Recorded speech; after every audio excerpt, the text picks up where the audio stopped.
Bonjour à toutes et à tous. Je suis très heureux de vous accueillir pour cette première, puisque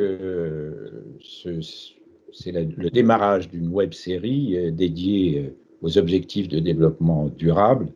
Et donc la Fondation, tous les 2 mois, va produire une émission de ce type, d'1h30, à chaque fois sur un thème précis et, comme vous allez l'entendre et le voir ce matin, avec des interventions de partenaires associatifs, de fondations, bref, de femmes et d'hommes du terrain pour illustrer ces objectifs de développement durable.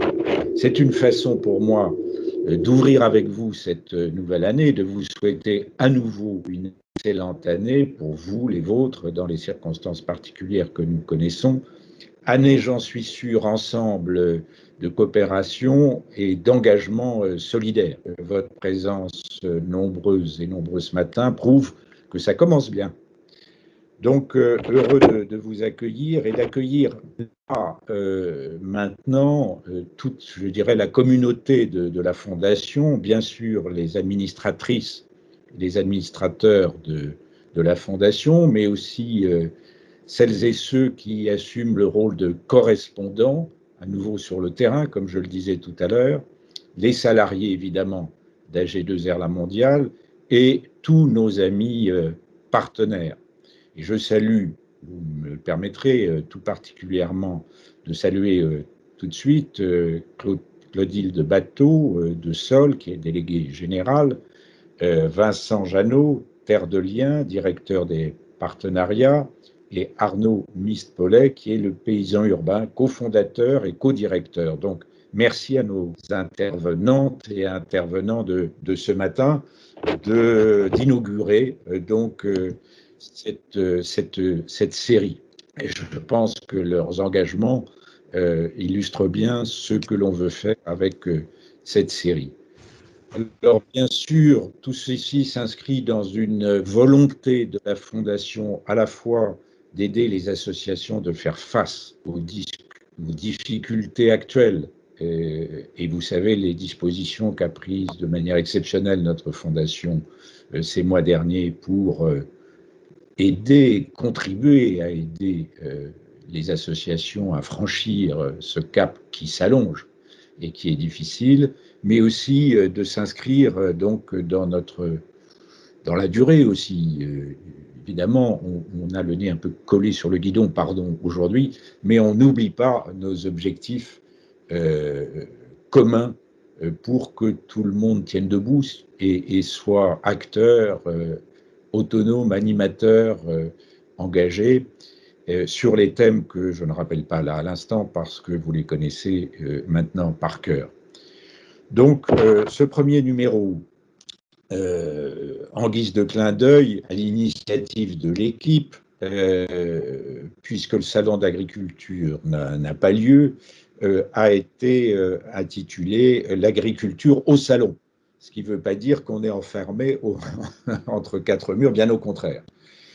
Voilà, c'est un moment donc d'information autant que d'échange.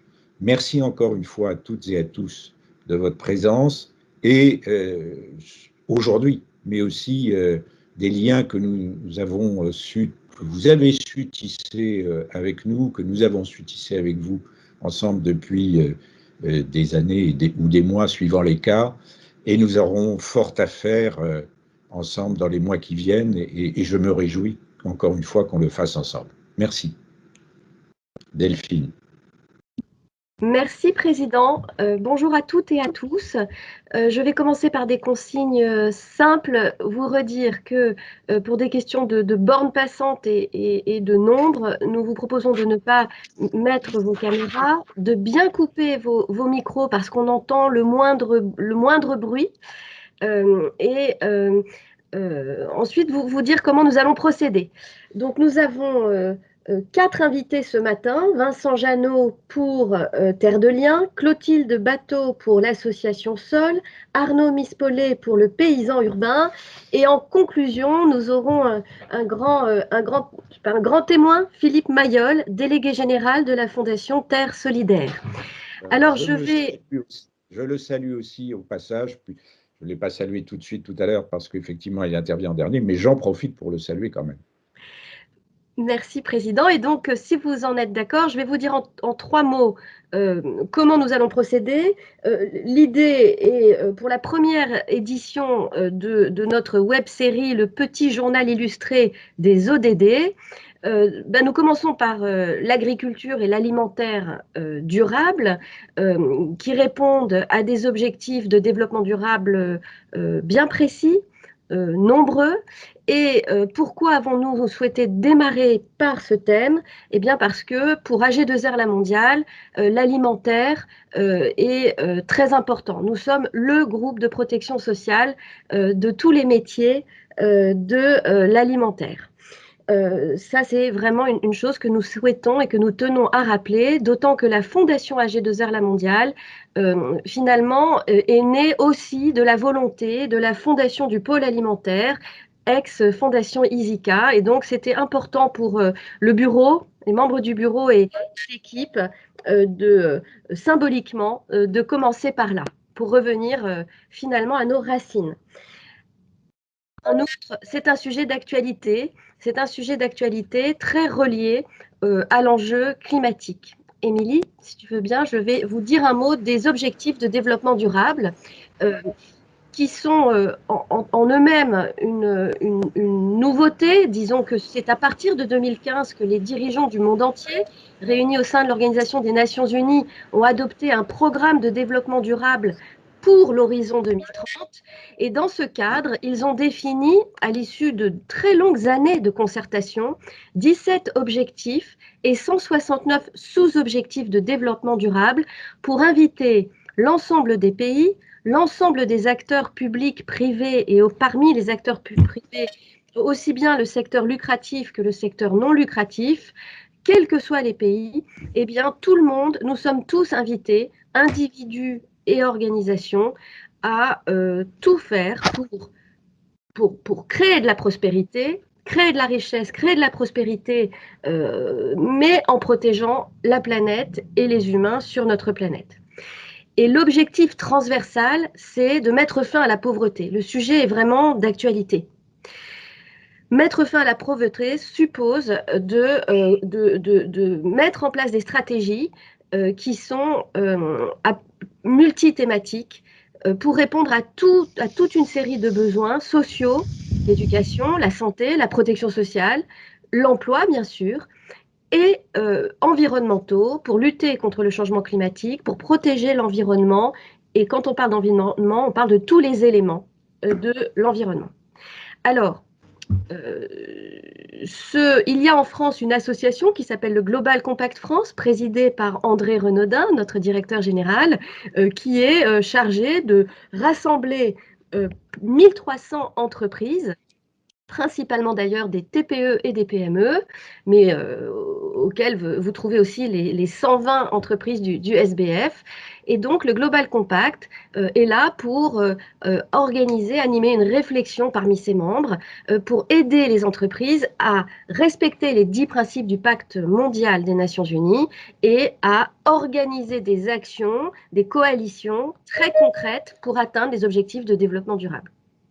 Juste un petit mot, si tu me permets, très bref, Delphine, pour dire que lorsqu'il y a eu la réunion du groupe pilote international de l'économie sociale et solidaire à New York, il y a 3 ans, il y en a eu d'autres depuis, l'ensemble des ministres et de chefs d'État qui étaient là ont dit à cette occasion l'économie sociale et solidaire est au cœur des objectifs de développement durable. Voilà. Oui, j'aurais dû le rappeler, c'est très juste. Et du coup, faisons un point sur les objectifs de développement durable reliés au sujet qui nous occupe aujourd'hui. Quand on évoque l'agriculture, on pense évidemment d'abord à l'objectif de développement durable numéro 2, celui qui vise à l'éradication de la faim dans le monde et par la viabilisation des systèmes de production alimentaire, toujours avec cette idée de mettre en place des pratiques agricoles qui tiennent dans la durée, qui sont résilientes en elles-mêmes, pour elles-mêmes et pour la planète. Mais en fait, comme toujours avec les objectifs de développement durable, ce n'est pas un seul ODD qui est concerné. Il y a des liens avec d'autres objectifs de développement durable. L'ODD numéro 3, qui concerne la bonne santé et le bien-être, l'ODD numéro 12, celui qui a trait à la consommation et à la production responsable. Et on ne peut pas évoquer ces sujets sans parallèlement se poser la question du lien avec la lutte contre le changement climatique, l'ODD 13, et la question de la biodiversité, protection de la biodiversité. Alors nous avons invité 3 associations et une fondation parce que parler des ODD, c'est difficile. C'est difficile et chez AG2R La Mondiale, nous avons pris pour parti d'engager une grande réflexion transverse qui intéresse tous les métiers, portée par les administrateurs, les équipes internes. Et nous nous sommes rendus compte que parler des objectifs de développement durable, c'est souvent très abstrait.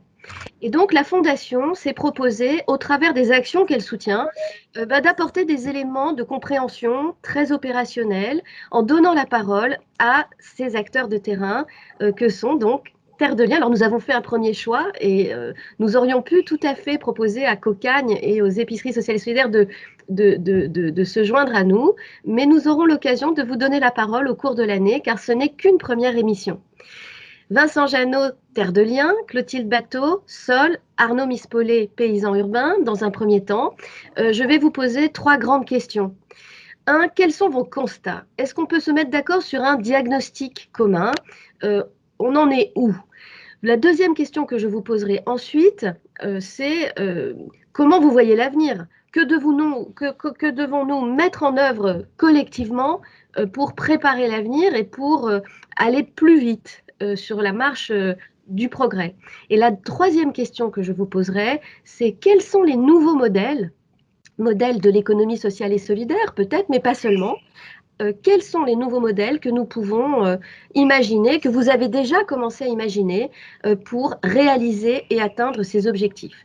Alors, je vous demande des réponses relativement courtes pour que tout ça soit rapide et dynamique. Première question, quel constat faites-vous?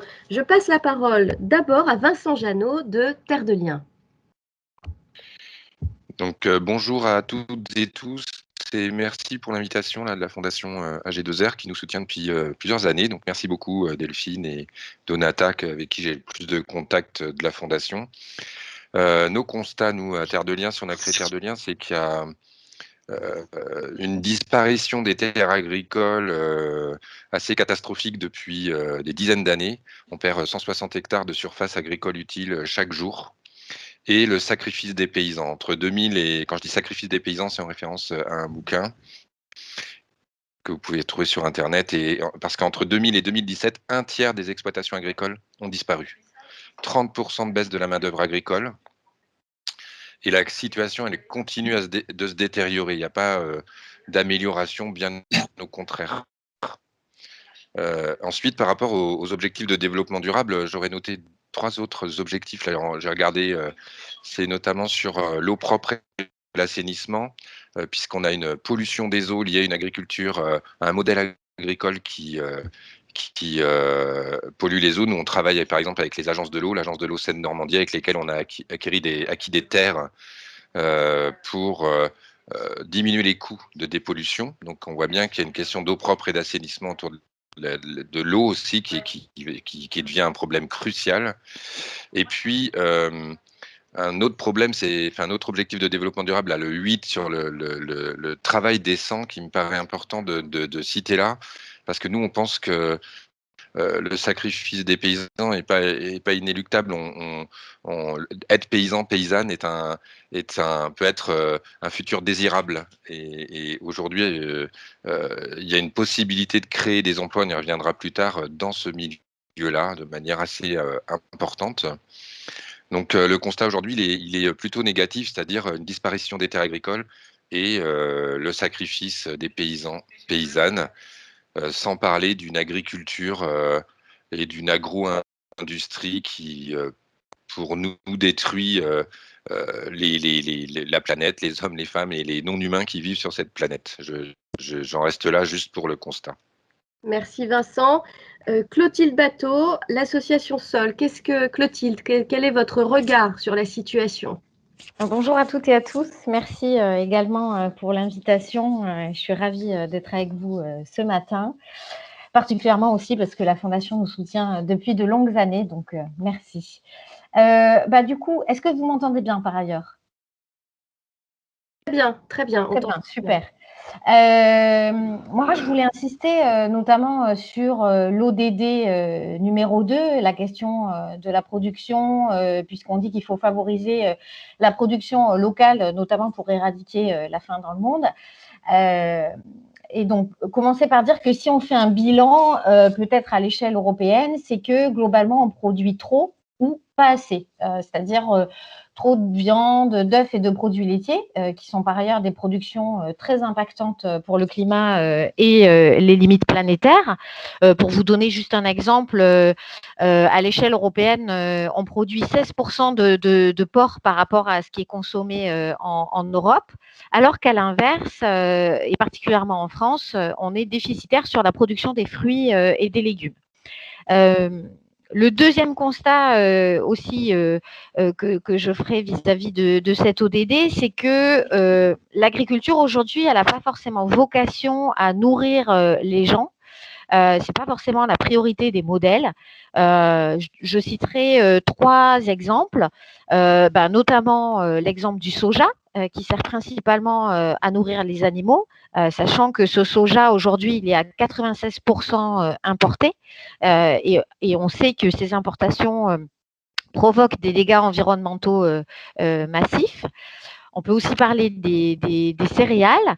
Il faut savoir que 62% de la production des céréales est destinée à la consommation animale et que 12% sont produits pour favoriser la production d'agrocarburants. Et c'est la même chose, j'avais envie de vous donner cet exemple pour les betteraves sucrières. J'avais envie de vous donner cet exemple parce qu'on en a beaucoup entendu parler des betteraves avec la réintroduction des néonicotinoïdes, ces pesticides extrêmement polluants. Donc, il faut savoir que la production de ces betteraves sucrières, 25% servent également à la production d'éthanol pour donc produire des agrocarburants. Du coup, il y a un peu une contradiction qui, en plus de tous ces exemples, on favorise des modèles d'agriculture extrêmement exportateurs. Il faut savoir qu'en 10 ans, les exportations de céréales ont plus que doublé, alors que ça génère à la fois une baisse de la souveraineté alimentaire de nos paysans. On a quand même 1/4 de nos paysans qui vivent sous le seuil de pauvreté en France, mais c'est aussi une atteinte à la souveraineté alimentaire des pays du Sud qui, eux, en face, à cause de ces exportations massives, ne sont pas en capacité de se nourrir avec leur propre culture. Du coup, c'était important pour moi de le souligner puisque Sol agit aux côtés des paysans à la fois en France, mais aussi dans les pays du Sud, en Inde et au Sénégal. Et donc, tout ça vient en contradiction avec cet ODD numéro 2.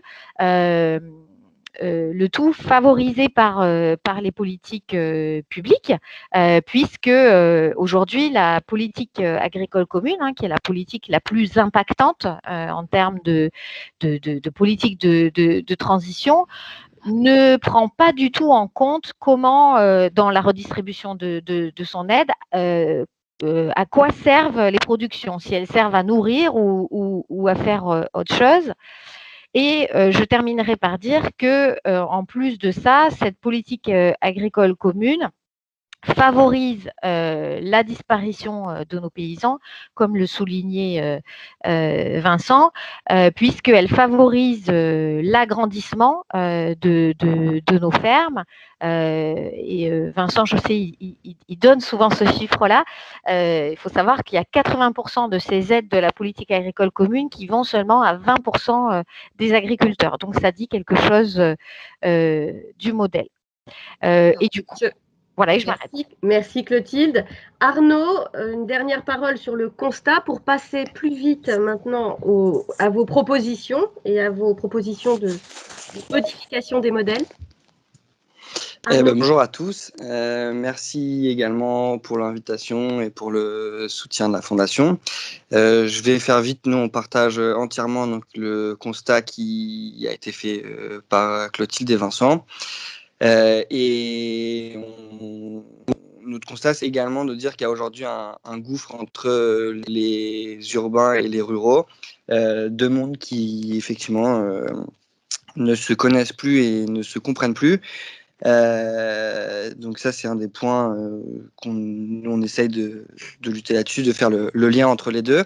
Et puis, on a aussi fait le constat que l'agriculture, c'est un levier formidable et pour créer de l'emploi et pour la reconstruction de personnes qui ont des parcours chaotiques. Et donc voilà, c'est aussi là-dessus qu'on essaye d'œuvrer.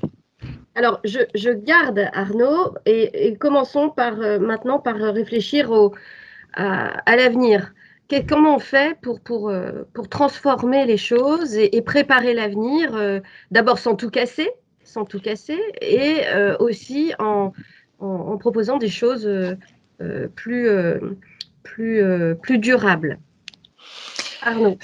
Du coup, nous, ce qu'on a décidé de faire à partir de ces constats qui ont été dressés, c'était de faire de la sensibilisation à l'agriculture durable, à l'environnement, au bien manger.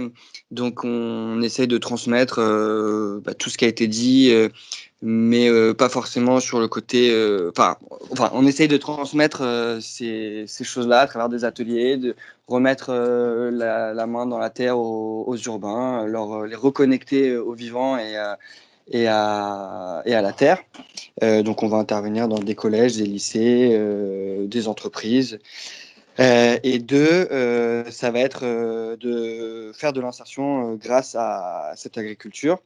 Donc proposer des emplois à des personnes qui vont avoir eu des parcours chaotiques, chômage longue durée, bénéficiaires du RSA, personnes handicapées, jeunes sans qualification, à qui on va proposer de venir travailler. Donc nous, on fait de l'agriculture urbaine, donc on est en ville, on propose à des urbains de venir pendant 6 mois, 1 an, 2 ans, de travailler à de la production agricole qui est directement vendue aux restaurateurs à proximité, donc circuit court. Voilà, on essaye d'avoir tout en circuit fermé, de recycler ce qu'on utilise, d'être sur une boucle vertueuse et de montrer que on peut, avec un projet d'agriculture, avoir les 3 piliers du développement durable, à savoir un projet économique donc viable avec la production de produits à forte valeur ajoutée, environnemental puisqu'on essaye d'avoir un cycle le plus vertueux possible, et social en créant de l'emploi local et non délocalisable. Qu'est-ce que c'est un circuit court ou une boucle fermée? Ça va être des productions de micro-pousses. Donc, on va acheter des graines à des producteurs européens, donc des graines bio, dans du terreau qu'on aura préalablement recyclé, donc qui sera le compost des récoltes précédentes. De l'eau, donc pareil, une boucle, la réutiliser le plus possible dans la mesure du possible. Et ensuite, aller livrer des restaurateurs proches de nous. Et on a également des partenariats avec les alchimistes qui récupèrent les biodéchets, les déchets alimentaires des restaurants qu'on va récupérer et recomposter sur notre site pour de même en refaire des intrants qu'on va pouvoir remettre dans le jardin plutôt que de faire appel à des intrants chimiques ou des produits extérieurs. Merci. Et tout ça avec des travailleurs, des personnes qui habitent proches de chez nous et qui recréent de la valeur pour tout le monde et à tous les niveaux. Aujourd'hui, votre projet est toujours expérimental ou est-ce que vous commencez à avoir une surface territoriale importante? Alors aujourd'hui, on est sur Paris et sur Marseille. On a plusieurs partenaires qu'on accompagne, donc qui ne sont pas forcément des paysans urbains, mais qui sont dans les mêmes démarches de production de micro-pousses ou de produits ou d'autres produits en ville avec la notion d'insertion. Donc on a sur Lyon, sur Grenoble, sur Nantes. Donc aujourd'hui c'est un projet qui fonctionne. En tout cas sur Marseille, on a aujourd'hui entre les équipes de production et les équipes de sensibilisation et d'animation, on a une quinzaine de salariés en insertion. C'est la même chose sur Paris. Au total, c'est plus d'une vingtaine d'emplois créés rien que sur Marseille en 2 ans. Et on compte bien ne pas s'arrêter là et continuer voilà, pour développer ce genre de thématiques. Donc c'est un peu même constat que les réseaux Cocagne, qu'on salue aussi s'ils sont là. Les jardins Cocagne, c'est de dire que on peut recréer de l'emploi et beaucoup d'emplois avec l'agriculture. Et c'est un super outil de reconstruction aussi pour des gens qui ont des parcours de vie compliqués. Super, merci beaucoup. Clotilde, est-ce que c'est Clotilde maintenant Non, c'est Vincent d'abord. Vincent.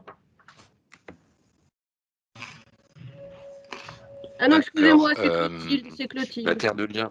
Clotilde, ouais, il me semblait. Clotilde, avec plaisir. Ouais. Ça m'est égal, hein, ça m'est égal. Je mélange mes fiches. Clotilde. Ok, ça marche. Du coup, l'objectif, nous, chez Sol, c'est de revaloriser le rôle des paysans dans la société et de participer à la satisfaction de leurs besoins essentiels, comme je disais, hein, pas seulement en France. Et donc, on pense qu'une place centrale dans la société, elle doit être donnée aux paysans parce que c'est un métier à la croisée même des besoins sociaux et écologiques. Et donc, du coup, on travaille à la fois à l'échelle macro, en challengeant, par exemple, cette politique agricole commune, qui est une politique impactante, comme je disais, pour favoriser la transition, mais aussi donc à l'échelle locale, au sein de plusieurs territoires, en appuyant des futurs paysans dans le développement de leurs projets d'installation. Et du coup, en France, on s'intéresse à un phénomène particulier qui est pour nous porteur de solutions. Donc des personnes qui sont non issues du milieu agricole, qu'on appelle les NIMA.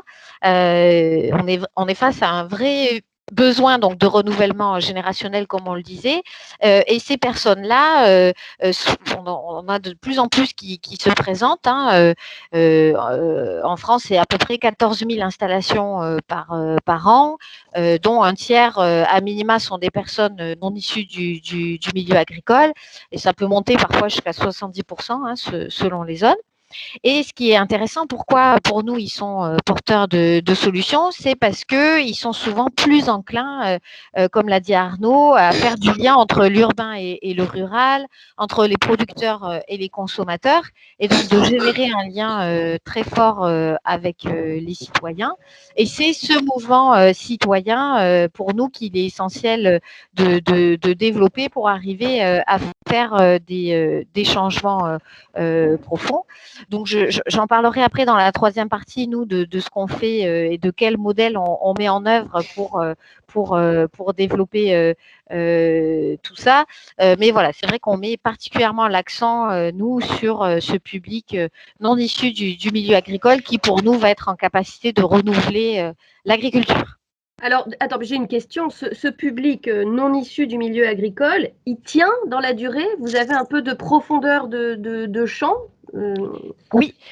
Alors déjà, il faut savoir que là, les études quand je dis voilà que justement les non issus du milieu agricole sont plus enclins à faire du lien, c'est des études qui ont été faites ces 5 dernières années. Et puis par ailleurs, c'est pas du tout un phénomène nouveau, hein. On a eu, je dirais depuis les années 70, des retours massifs en zone rurale, mais on sent, je trouve, depuis ces 5 dernières années, face notamment à l'urgence climatique, qu'il y a un retour de plus en plus important on l'observe au sein des organisations paysannes qui accompagnent ces porteurs de projets, qu'il y a de plus en plus donc, de ce public qui veut s'installer. Et donc, il y a un gros enjeu aujourd'hui sur la question des formations, et c'est ce dont je parlerai dans la troisième partie. Merci. Alors, ce retour à la terre, Vincent, Jeannot, Terre de Liens, je suppose que vous l'accompagnez, non? Tout à fait. Donc nous, depuis, moi ça fait 25-30 ans que je bosse sur ces questions d'accueil et d'accompagnement des non issus du milieu agricole sur à peu près toute la France. Et Terre de Liens, qui est né en 2003, s'est organisé depuis 20 ans maintenant pratiquement à travers 19 assos régionales implantées sur tout le territoire métropolitain, même la Corse, j'ai envie de dire, et qui a pour objet de travailler avec des collectivités territoriales, avec des notamment sur les questions alimentaires, c'est quelque chose qui revient régulièrement, on y reviendra un petit peu après, sur la mobilisation citoyenne, parce qu'on a aujourd'hui, on a 40 000 membres à peu près à Terre de Liens, et on pense que laisser l'agriculture dans les seules mains des agriculteurs est une erreur, et quand on a créé Terre de Liens, et c'était vraiment l'idée de mobiliser des habitants, habitantes, des mangeurs, mangeuses comme vous, comme moi, pour créer une brèche dans la forteresse agricole, je vais le dire comme ça. Et puis le troisième point dont parlait Clotilde et que tu ramènes, que tu me poses comme question, Delphine, c'est l'installation et la transmission. Parce que l'enjeu du renouvellement des actifs agricoles est vraiment très, très, très important, vital même pour nous et pour la planète. Et il n'est pas seulement agricole, il est économique par la création d'activités, l'emploi, la création d'emplois. Il est social par rapport à la dynamique des territoires ruraux et urbains, j'ai envie de dire. Il est environnemental par rapport à la durabilité des modèles agricoles. Et puis, il est sociétal au niveau alimentaire avec, pour répondre aux aspirations de plus en plus fortes des citoyens, citoyennes, mangeurs, mangeuses, je disais, et puis des besoins. Et puis, voire sanitaire, il est aussi sanitaire. On voit bien depuis un an le lien entre, et c'est de plus en plus décrié, le lien entre les pandémies et l'écologie, avec donc ce renouvellement des actifs, il est vraiment primordial, et la difficulté de transmission, c'est pas moi qui le dis, hein, c'est le président de la MSA qui disait ça il n'y a pas très longtemps, qui disait la difficulté de la transmission, c'est une installation pour 2 ou 3 départs. En fait, quand il y a un départ d'un paysan à la retraite ou d'une paysanne à la retraite, il y a 40% qui va à l'agrandissement, 10% à l'urbanisation et seulement la moitié à l'installation. Et la moitié des agriculteurs actuels, ça veut dire des 430 000 chefs d'exploitation, la moitié va partir à la retraite dans les 10 ou 15 ans. Donc il y a un vrai problème de renouvellement de ces actifs agricoles. Il y a un enjeu mais économique hyper fort à ce niveau-là, et puis un problème de concentration des terres. Clotilde le rappelait sur la PAC, qui continue à aller vers des aides à la surface et non pas des aides à l'actif, c'est quand même une folie. Et puis, du coup, Terre de Liens, nous, on s'intéresse de près à cette dynamique d'installation et de transmission à travers l'accès aux terres, sachant que pour les non issus du milieu agricole, Clotilde le rappelait, qui sont de plus en parce que les derniers chiffres que j'ai, moi, en 2018, c'est sur les points info installation tenus par les jeunes agriculteurs. Il y a 21 000 accueils, 62% c'est des non issus du milieu agricole. Donc c'est de plus en plus important. Et nous, si on met en place Terre de Liens sur l'accès collectif et solidaire au foncier, c'est pour faciliter l'accès à ces terres pour ces non issus du milieu agricole qui souvent sont vus comme des étrangers, entre guillemets, qui arrivent à la campagne. Et pour ceux et celles qui vivent à la campagne, c'est pas simple de s'inscrire dans un territoire. Moi, je suis un campagnard. Je vois à peu près les codes et les repères qu'il peut y avoir du village ou de la campagne. Et du coup, Terre de Liens vient à travers des groupes locaux, à travers des citoyens, citoyennes engagés sur ces problématiques, des personnes ressources, donner un coup de main et faciliter l'accueil de ces non issus du milieu agricole. Et avec d'autres partenaires, hein, je vais citer juste le réseau Impact, avec Initiative pour une agriculture citoyenne et territoriale, qui met en place tout un tas d'outils qui sont aujourd'hui pertinents, efficients, efficaces pour l'installation de ces non issus du milieu agricole, et puis aussi pour accompagner les cédants et les cédantes qui n'ont pas forcément envie de voir leur terre partir à l'agrandissement ou sous le béton. Merci. Je suppose que cette préoccupation hein, de l'avenir, de la transmission qui concernera 50% des chefs d'exploitation intéresse tout le monde, en fait, aujourd'hui. Du coup, les modèles, si je reviens à Arnaud, quels sont les nouveaux modèles ou les modèles à mettre en œuvre ou à inventer que vous avez en tête?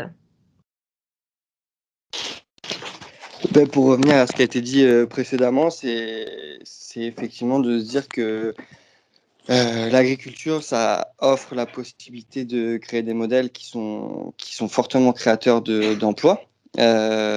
C'est fortement créateurs d'emplois qui sont aussi bien dans des zones rurales où il peut y avoir des problématiques d'emploi que dans des zones urbaines où il y en a aussi beaucoup, et notamment en plus on a des possibilités d'emploi qui peuvent être faiblement qualifiés. Donc, je ne dis pas de manière péjorative, mais au contraire, ça permet à beaucoup de gens de pouvoir rentrer sur le sujet et de monter en compétence sur plein de thématiques particulières. Donc, ça, nous, on le voit, les personnes qu'on accueille, qu'on embauche, on peut les former aussi bien sur des métiers après autour du tourisme quand on les fait travailler sur les parties animation, sur de l'alimentaire avec les normes d'hygiène et de sécurité, sur de la logistique quand ils font de la préparation de commandes, ou bien sur de l'agriculture pour ceux qui le souhaitent. Donc, c'est des métiers où on peut rentrer facilement et en même temps qui vont ouvrir plein de portes possibles.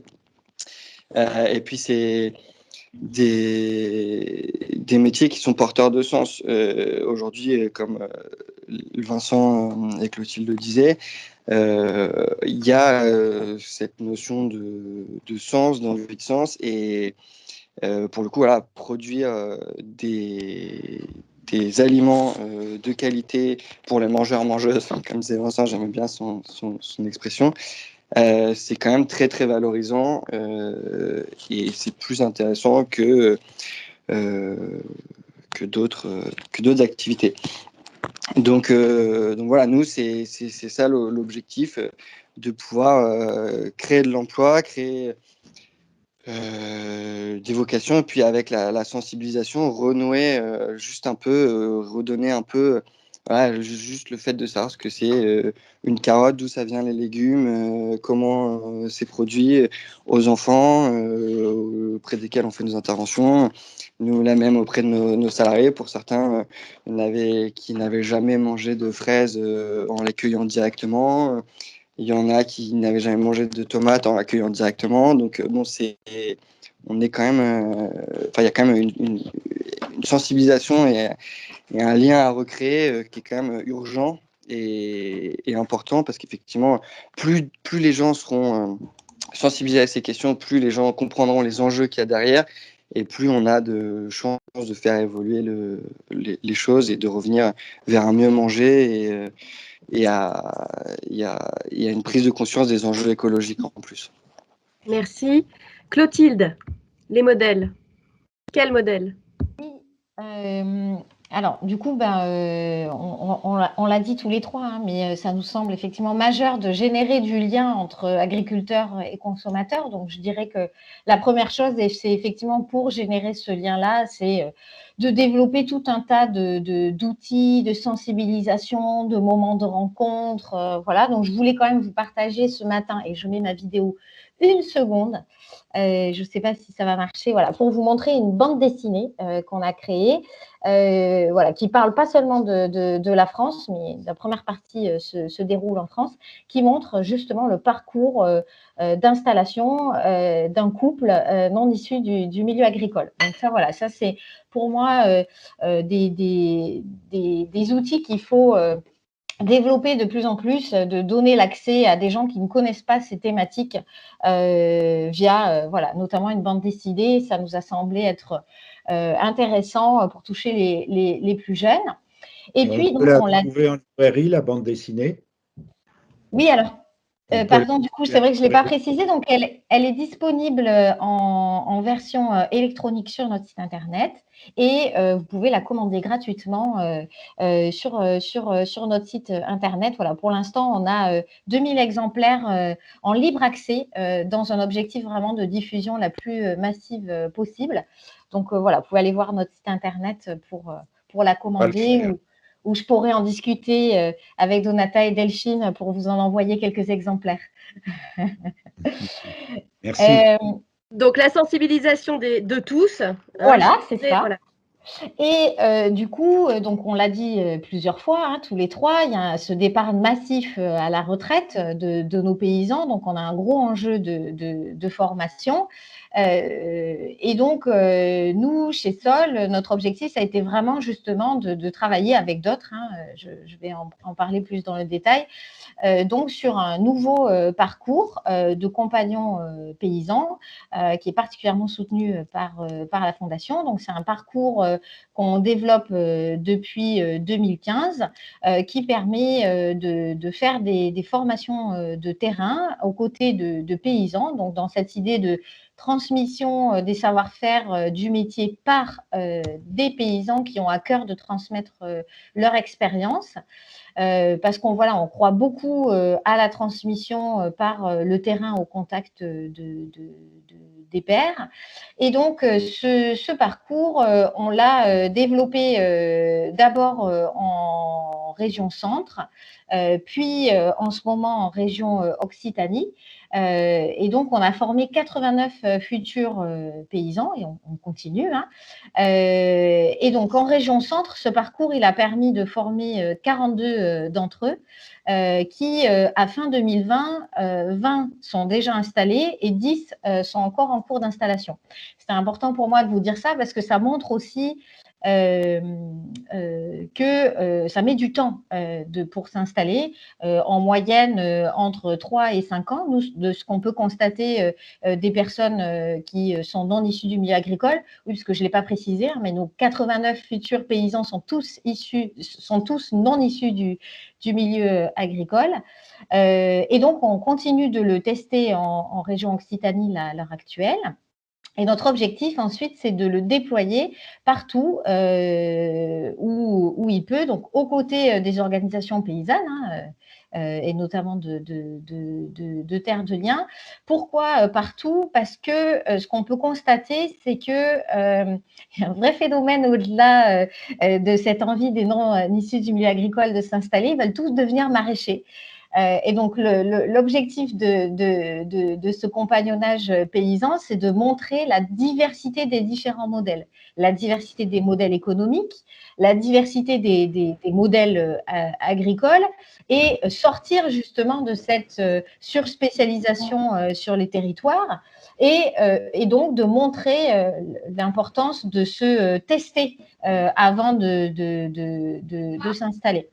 Et la dernière étape, du coup, c'est de faire reconnaître ce statut de compagnon paysan. Vous avez sûrement entendu parler déjà des compagnons du devoir. Et donc, on travaille notamment avec les compagnons du devoir.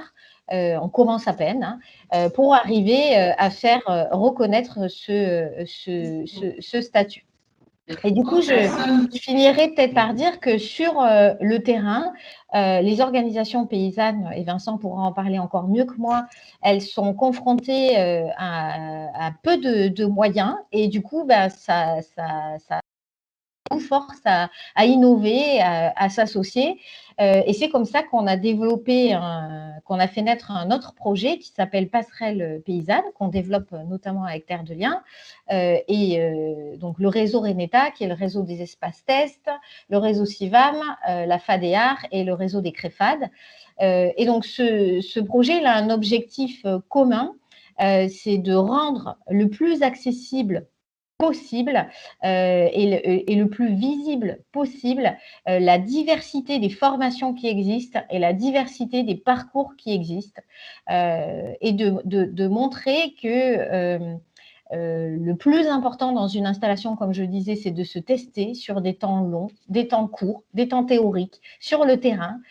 Et donc, on a aujourd'hui, sur ces sujets-là, un gros enjeu de visibilité et un enjeu financier parce que se former, ça demande des moyens Et on a eu des réformes ces dernières années qui ont vraiment impacté les budgets disponibles pour les formations, notamment pour financer ce qu'on appelle la phase d'émergence, c'est-à-dire une personne non issue du milieu agricole qui ne connaît pas du tout le métier et encore moins ce milieu et parfois même encore moins qu'est-ce que c'est de vivre en zone rurale.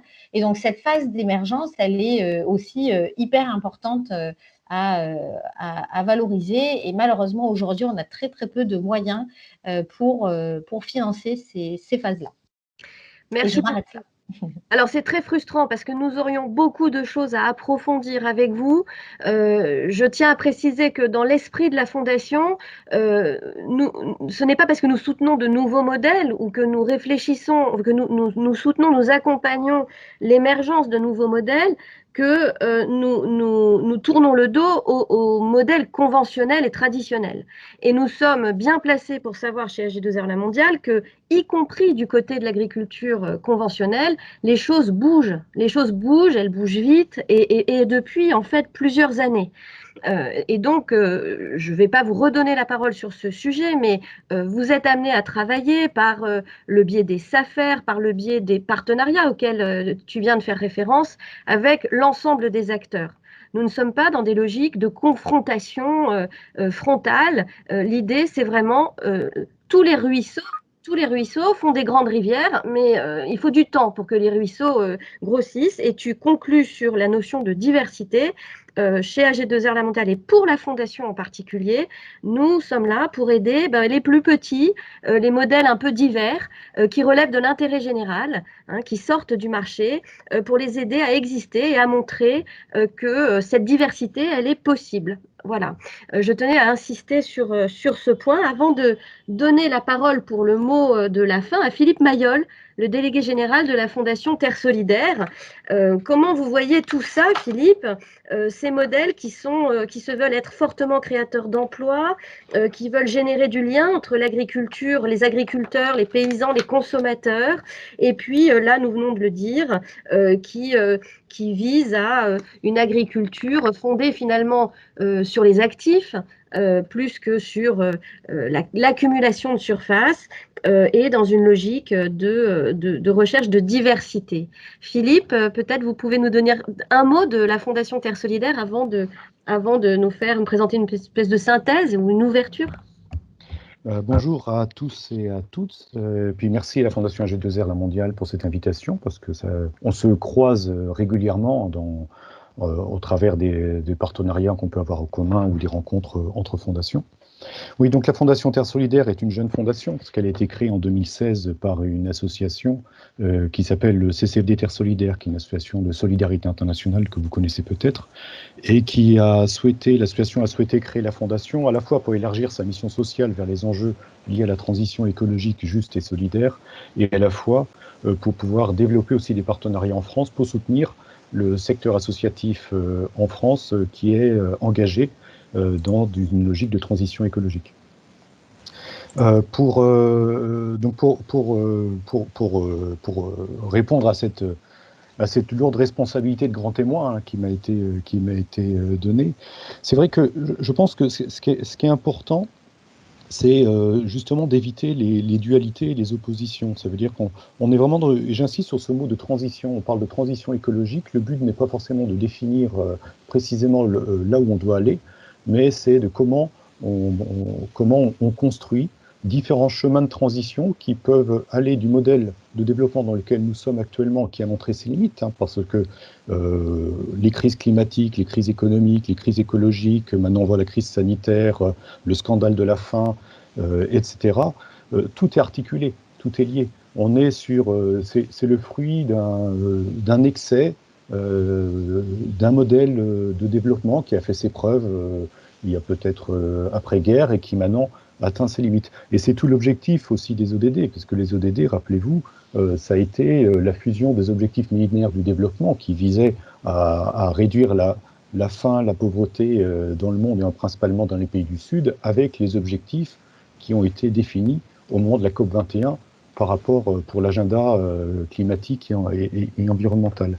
Et c'est tout l'esprit des ODD, si je cite l'Union européenne, c'est d'amener l'ensemble de la population mondiale au-dessus d'un plancher social sans aller au-delà des limites de la planète. Donc c'est là où on voit que tout est articulé, tout est lié, c'est toute cette force des ODD, mais ce qui est aussi important à retenir, et c'est ce qui a été le témoignage des trois intervenants précédents, ça a été de se dire aussi que peut-être une des faiblesses des ODD, c'est qu'elle ne définit pas un modèle de société. Un modèle de société qui va mettre le bien-être. Tout le monde aspire à vivre mieux, tout le monde aspire à bien vivre, quelle que soit son origine géographique, et la quête de sens. Les ODD, finalement, c'est un peu cette saveur qui leur manque au niveau des ODD.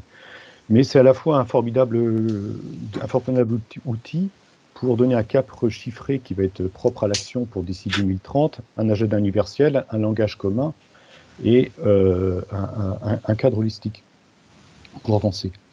Et donc c'est là où c'est important cette notion de transition pour ne pas mettre en opposition les gens, comme vous citiez Delphine, hein, ne pas opposer les agriculteurs qui sont dans un système qu'on qualifie de conditionnel avec un système qui va être plus écologiquement responsable, mais c'est comment on accompagne tout ce monde-là à évoluer et tout ce monde-là au niveau de la société aussi. On a beaucoup d'opportunités à saisir là dans les prochaines décennies. On a cité, il y a tout l'enjeu des successions-transmissions au niveau des agriculteurs. Hein, 50% des agriculteurs vont partir en retraite sous 10 ans, 60% n'ont pas de repreneurs à l'heure actuelle. Donc il faut le voir aussi comme une opportunité pour faire évoluer le modèle alimentaire et agricole en France.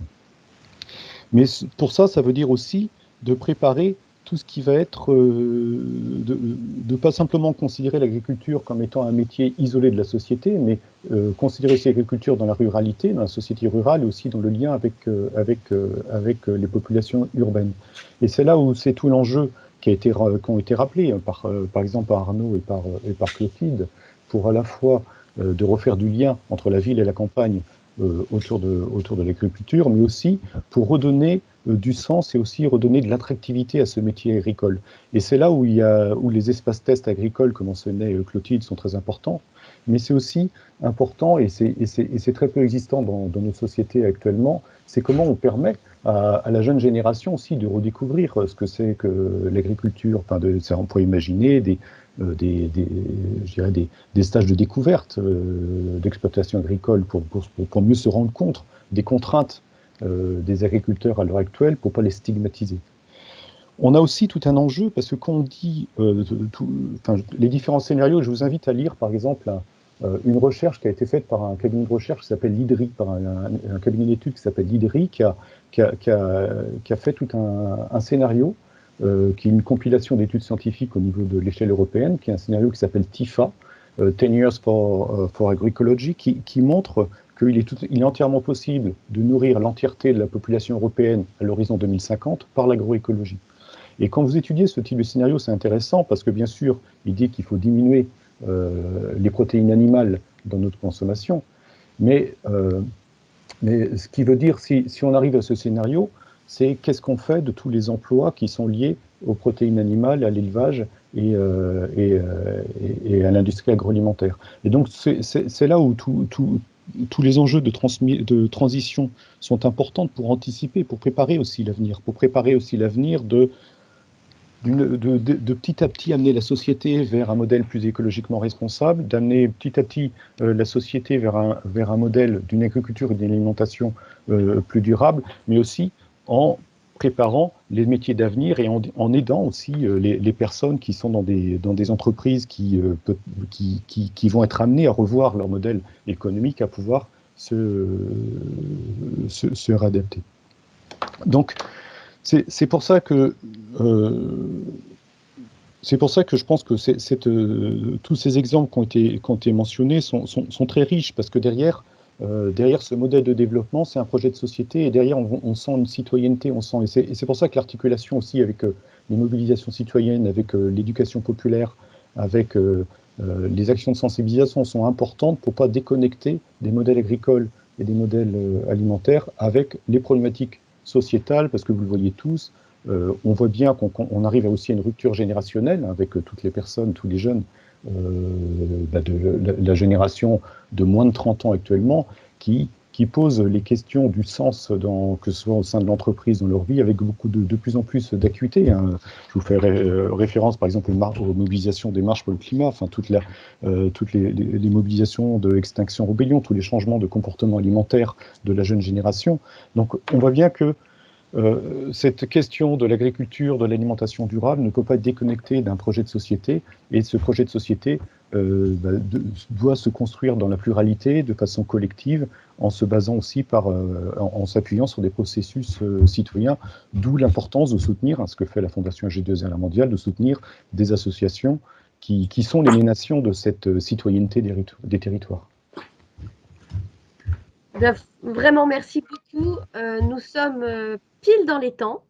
Et le format émission nous conduit à surtout privilégier le fil de discussion pour les questions et les questions que vous soulevez. Donc, je vous propose de s'en tenir là pour aujourd'hui. Nous vous donnons rendez-vous le vendredi 26 mars prochain pour la deuxième émission qui sera consacrée au travail décent. L'ODD, je ne sais plus, je crois que c'est l'ODD 8 ou 10.